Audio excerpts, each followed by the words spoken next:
Friday in the 4th week of Lent, and today we've reached chapter 13. Any true prophet desiring to settle among you is worthy of their food. In the same way, a true teacher is worthy, just like a labourer, of their food. So take every first fruit of what is produced from the wine vat or threshing floor of the cattle and sheep, and give it to the prophets, for they are your high priests. If you don't have a prophet, give it to the destitute. If you make bread dough, take the first fruits portion and give it according to the commandment.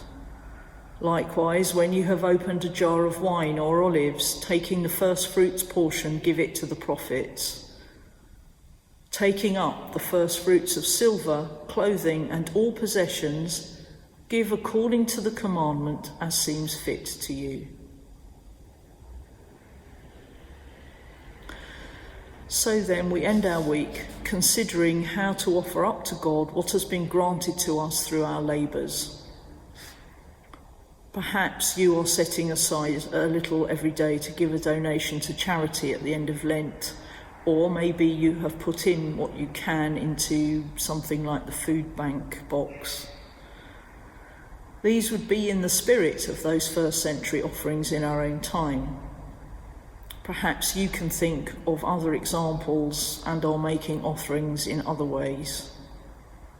Once again, we have come back to this principle of generosity which we heard about in the earlier ethical section of this work.